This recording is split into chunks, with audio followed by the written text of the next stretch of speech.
So, Governor Perry, it is my distinct honor, on behalf of the Texas Capitol Vietnam Veterans Monument Committee, the Vietnam veterans, and the families of our fallen heroes, to present to the people of Texas the Texas Capitol Vietnam Veterans Monument. There you go, boss. There you go, boss. Great job.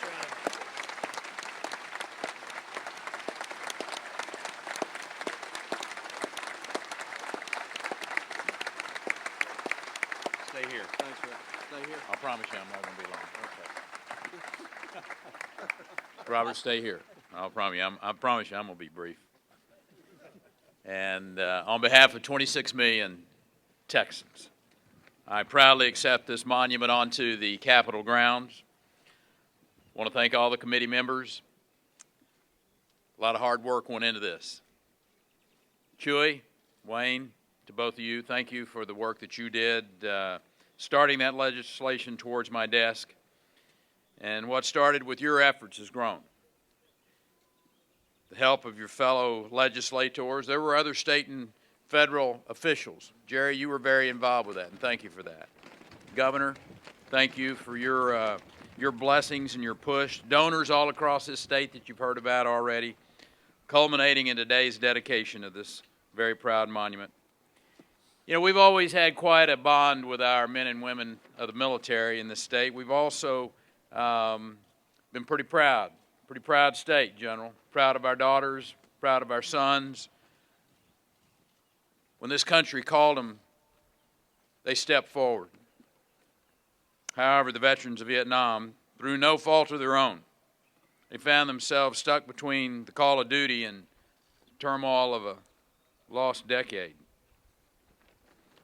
As children, we all saw the honors bestowed upon our fathers, celebrated their valor on the battlefield of World War II, and later in that Korean conflict. They witnessed the joyous homecomings. They stood and they waved at the veterans as they walked by on those Veterans Day parades. They heard those lofty speeches on the 4th of July picnics. They witnessed as American veterans were celebrated just as the best and the brightest of America. When their generation's time came to serve the country, in that Asian country that few of us could even find on a map at that particular point in time, they went willingly, draftees and volunteers side by side, Sam. There were some who chose deferments. There were some that packed up and left this country.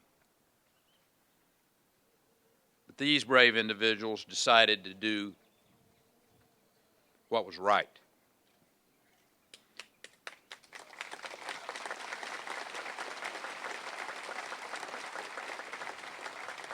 And as you've heard this morning, they served in some pretty harrowing circumstances. They fought a concealed enemy, some of the most difficult terrain imaginable.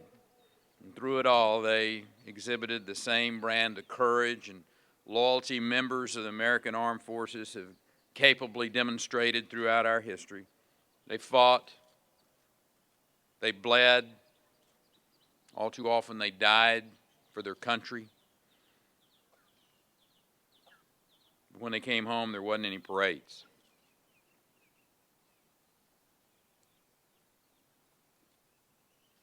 Weren't any picnics. Instead, they were treated with indifference, or even worse, just outright scorn. They had been subject to unbearable stress and injury on the battlefield. And then they suffered even more damage when they came home. Perhaps as a result of that, our Vietnam veterans, they bonded in a way even more profound than the bonds that they formed on the battlefield. In a nation that wasn't supporting them, They learned to depend on each other to a degree greater even than their forebears. They knew nobody would care for them or understand them as well as those who had served right alongside of them. It's a lesson that wasn't lost on those who followed them. Today, the veterans of our wars in Iraq and Afghanistan know that they can lean on one another in a similar way. And I think, Robert, maybe that's the most fitting legacy of our veterans of Vietnam. You know, we're a wiser nation now.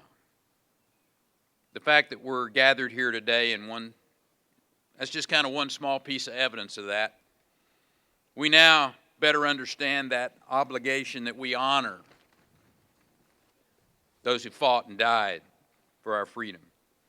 We now better understand that celebrating the values that make our nation, our military, great must always supersede the political arguments of the day. And I want to take a moment and say that we have to remember the many Vietnamese nationals who fought alongside us throughout that war. See, after the war, many of them pursued freedom.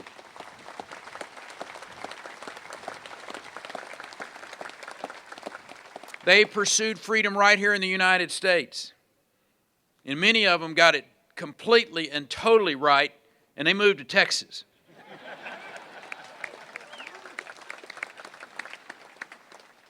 And I want them to know that we will always honor them, appreciate them for their service. We appreciate how they stood shoulder to shoulder with our troops, and we honor them for their contributions as well. This monument that we dedicate today, crafted with the deepest care and, I might add, the most profound skill of Duke Sant, it's going to stand as an ongoing demonstration of the depth of our appreciation for the sacrifices by all our Vietnam veterans. It'll stand as a reminder of what is noble, what is good about the human spirit. And it'll stand as a declaration that in Texas, we understand how blessed we are to have warriors ready to step forward and draw a line between us and those who would do harm to our citizens. Our Vietnam veterans truly were our best and brightest. And I'm proud that a reminder of that will stand forevermore on the grounds of the most beautiful Capitol building in the United States. This is for you, Joe Bush. Well, thanks, Rick.